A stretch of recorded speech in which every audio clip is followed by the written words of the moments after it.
Assalamualaikum warahmatullahi wabarakatuh.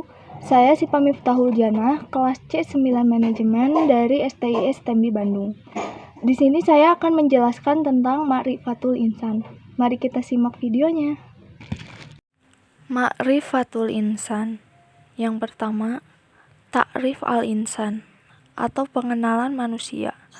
2. Hakikatul Insan atau hakikat manusia. 3. Takatul Insan atau potensi manusia. 4. Nafsul Insan atau jiwa manusia. Yang pertama, Ta'rif al-Insan atau pengenalan manusia. Siapa itu manusia? Manusia adalah salah satu makhluk ciptaan Allah Subhanahu wa Ta'ala yang memiliki peranan penting di bumi dan paling tinggi derajatnya.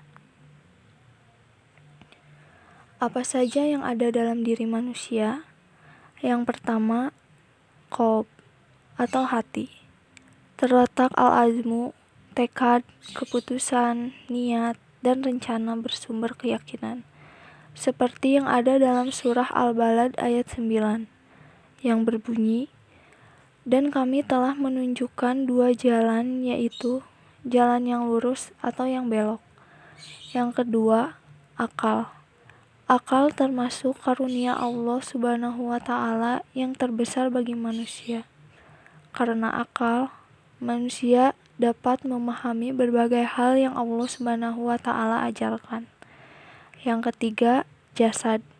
Tanpa jasad, tekad, dan pengetahuan hanya akan menjadi impian dan teori yang kosong. Untuk apa manusia diciptakan? Yang pertama, untuk ibadah. Seperti yang terkandung dalam surah Az-Zariyat ayat 56. Dan aku tidak menciptakan jin dan manusia, melainkan supaya mereka mengabdi kepadaku. Yang kedua, khalifah. Di antara tugas khalifatul fi ardi ialah menegakkan hak dan keadilan di muka bumi. 2. Hakikatul insan atau hakikat manusia. A. Makhluk. Makhluk adalah sesuatu yang dijadikan atau diciptakan oleh Tuhan seperti manusia, tumbuhan, dan binatang. Sifat makhluk. Yang pertama, di atas fitrah, diciptakan untuk patuh kepadanya. 2. Lemah. Allah menciptakan manusia dalam keadaan dhaif atau lemah. 3. Bodoh. Manusia diciptakan dalam keadaan jahil atau bodoh. 4. Fakir, yaitu butuh atau berkehendak. B. Muliakan. Manusia satu-satunya makhluk Allah Subhanahu wa Ta'ala yang dimuliakan dari makhluk lain. 3 kemuliaan yang dimiliki manusia yaitu: yang pertama, ditiupkan ruh. 2. Memiliki keistimewaan. 3. Ditundukkannya alam padanya. C. Dibebani. Manusia pun diberi beban dan tanggung jawab. Ada 2 beban besar yang diberikan kepada manusia. Yang pertama, ibadah, dan yang kedua, khilafah. D. Bebas memilih. Manusia diberikan 2 pilihan, yaitu: yang pertama, mukmin, beriman kepada Allah. 2. Kafir, menolak perintah Allah. E. Balasan. Balasan ini terdiri dari balasan surga atau neraka. 3. Takatul insan atau potensi manusia.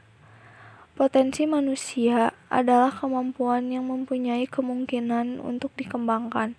Potensi dalam pandangan Islam adalah suatu anugerah yang Allah Subhanahu wa Ta'ala berikan karena Allah menciptakan manusia dalam bentuk yang sempurna.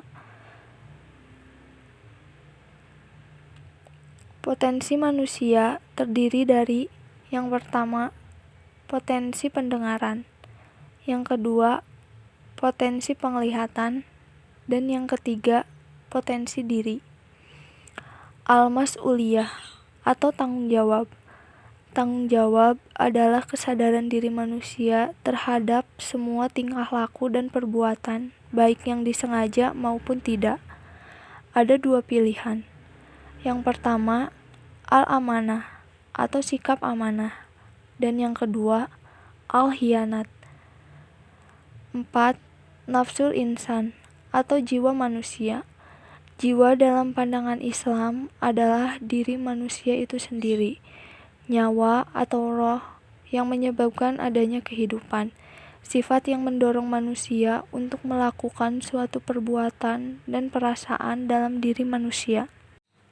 Kemuliaan seorang hamba dapat dilihat dari cara dia mengendalikan nafsunya. Tingkatan nafsu manusia terbagi menjadi 3. Yang pertama, nafsul mutmainah atau jiwa yang telah mendapat ketenangan. 2. An-nafsul lawamah atau jiwa yang menyesali diri. 3. An-nafsul amaratu bisu'i atau jiwa yang memerintahkan pada kejelekan. Sekian penjelasan Ma'rifatul Insan dari saya. Wassalamualaikum warahmatullahi wabarakatuh.